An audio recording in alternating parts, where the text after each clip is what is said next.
الحمدللہ رب العالمین الصلاۃ والسلام علی سید الانبیاء والمرسلین صلی اللہ علیہ وآلہ وسلم۔ کلاس نمبر 9، قربانی کرنے والے شخص کے لیے بعض مستحب کام۔ جو شخص قربانی کر رہا ہے اسے چاہیے کہ وہ عید کا چاند نظر آنے سے قربانی کرنے تک نہ ناخن تراشے اور نہ بال کٹوائے۔ نسائی شریف، مسلم شریف، ترمذی شریف، ابن ماجہ شریف احادیث کی 4 مستند ترین کتابوں میں سے یہ بات لکھی گئی ہے۔ قربانی کرنے والے شخص کو چاہیے کہ وہ قربانی کے روز صبح سے کچھ نہ کھائے اور اس کا پہلا کھانا قربانی کا گوشت ہی ہو۔ فرض یا واجب نہیں ہے، مستحب کام ہے، کریں گے تو ثواب بہت ملے گا۔ قربانی سے متعلق چند مسائل۔ پہلا سوال، قربانی کا جانور خریدا لیکن قربانی کے دن سے پہلے گم ہو گیا تو کیا کیا جائے؟ اگر جانور گم ہو جانے کے بعد بھی نصاب کا مالک ہے تو دوسرا جانور خرید کر ذبح کر دے، واجب ادا نہیں ہوا تھا۔ اور اگر جانور خریدنے کے بعد نصاب کم ہو گیا تھا اور اتنا رہ گیا کہ جس پر قربانی واجب نہیں ہے تو بدلے میں دوسرا جانور خریدنا، ذبح کرنا واجب نہیں ہوگا۔ دوسرا سوال، جب جانور خریدا کوئی عیب نہیں تھا لیکن قربانی سے پہلے اس میں عیب پیدا ہو گیا، کیا اس کی قربانی جائز ہے؟ اگر قربانی کرنے والا مالدار صاحب نصاب نہیں اور دوسرا جانور نہیں خرید سکتا تو اس کی قربانی کر لے، عیب دار کی قربانی کر لے، کیونکہ بعد میں عیب پیدا ہوا۔ اور اگر اب بھی صاحب نصاب ہے، دوسرا جانور خرید سکتا ہے تو دوسرا خرید کر ذبح کر دے۔ تیسرا سوال، ذبح کرتے ہوئے جانور اچھلا کودا اور اس میں عیب پیدا ہو گیا یا ذبح ہوتے ہوتے اٹھ کر بھاگا اور عیب دار ہو گیا تو کیا کرنا ہوگا؟ جواب، ایسی حالت میں ذبح کر دے، قربانی ہو جائے گی۔ چوتھا سوال، قربانی کے لیے جانور خریدا لیکن قربانی سے قبل مر گیا تو کیا کرنا ہوگا؟ اگر صاحب نصاب ہے دوسرا خرید کر ذبح کر دے، صاحب نصاب نہیں تو اس پر دوسرا جانور خریدنا اور ذبح کرنا ضروری نہیں۔ پھر کسی نے قربانی کی نظر مانی کہ میں بکری ذبح کروں گا، پھر بکری خریدی، قربانی سے قبل ہی مر گئی تو کیا کرے؟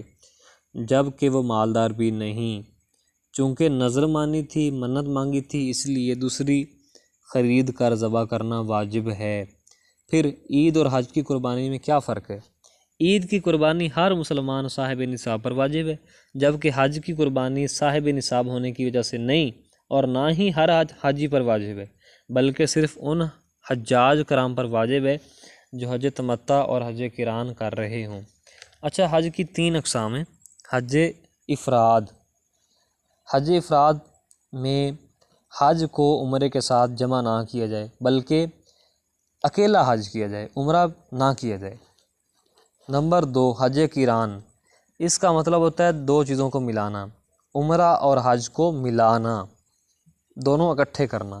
اور تیسرا ہے حج تمتع، اس میں عمرہ کو حج کے ساتھ اس طرح جمع کریں کہ حج کے مہینوں میں میقات پر گزرنے سے پہلے صرف عمرہ کی نیت کر کے احرام باندھ لیں اور حج کو شامل نہ کریں۔ عمرہ کے سارے ارکان، قصر یا حلق کروانا، بال کٹوانا اور احرام باندھنا، سلے ہوئے کپڑے، یہ سارا کرنے کے بعد، سعی کرنے کے بعد جتنے بھی حج عمرہ کے ارکان ہیں وہ ادا کر لیں اور پھر احرام اتار دیں۔ اور جب حج کے دن آئیں 8 ذی الحج سے لے کر 10 تک تو پھر حج والے ارکان ادا کر لیں، یعنی الگ الگ کرنا۔ حج افراد صرف حج کرنا، حج قران حج اور عمرہ کو ملانا، اور حج تمتع حج اور عمرے کو الگ الگ ادا کرنا۔ تو تکبیر تشریق، اللہ اکبر اللہ اکبر لا الہ الا اللہ واللہ اکبر اللہ اکبر وللہ الحمد، 9ویں ذی الحج کی نماز فجر سے لے کر 13ویں ذی الحج کی نماز عصر تک 5 وقتہ نمازوں کے بعد سلام پھیرتے ہی بلند آواز سے 1 مرتبہ پڑھنا واجب ہے، 3 بار پڑھنا سنت ہے۔ مقیم امام پر تکبیر ادا کرنا واجب ہے، مسافر پر نہیں۔ اور نفل، سنت اور وتر کے بعد تکبیر واجب نہیں ہے، صرف فرائض کے بعد کہنی ہوگی۔ اور نماز عید اور نماز جمعہ کے بعد اگر جمعہ ایام تشریق میں ہو جیسا کہ اس بار نہیں ہے تو تکبیر کہنا واجب ہے، یعنی جمعہ بھی اگر ایام تشریق میں آ جائے تب بھی تکبیر کہنا واجب ہے۔ پھر جو نمازی ساتھ پہلی رکعت سے نماز پڑھ رہے تھے یا جو نمازی بعد میں 1 آدھی رکعت گزرنے کے بعد ملے تھے، ان دونوں کے لیے تکبیر کہنا ہوگا۔ اور تنہا بندہ نماز پڑھے یا جماعت کے ساتھ نماز پڑھے، امام ابو یوسف اور امام محمد رحمۃ اللہ علیہ کے نزدیک ان دونوں پر، جماعت کے ساتھ نماز پڑھنے والوں پر اور تنہا نماز پڑھنے والوں پر بھی تکبیر تشریق واجب ہے، اور امام نے تکبیر بھول کر نہیں کہی تب بھی مقتدی پر کہنا واجب ہے۔ عید کے مستحبات: نماز عید سے قبل کچھ نہ کھانا سنت ہے، قربانی کے بعد قربانی کے گوشت سے کھانا، غسل کرنا، اچھے کپڑے پہننا اگر استطاعت ہو، ورنہ صاف کپڑے پہننا، سرما لگانا، کنگھی کرنا، خوشبو لگانا، مسواک کرنا، نماز فجر باجماعت ادا کرنا، راستے میں بلند آواز سے تکبیر تشریق پڑھنا، عیدگاہ کی طرف ایک راستہ سے آنا اور دوسرے سے جانا اگر ممکن ہو تو سنت ہے۔ عید الاضحیٰ اور عید الفطر واجب ہونے میں بالکل برابر ہیں، یکساں ہیں۔ اسی طرح جس پر قربانی واجب ہے وہ چاند رات سے لے کر قربانی کرنے تک حجامت نہ کروائے، اور اگر کسی پر واجب نہیں وہ بھی حجامت نہ کروائے تو اس کو بھی ثواب ملے گا۔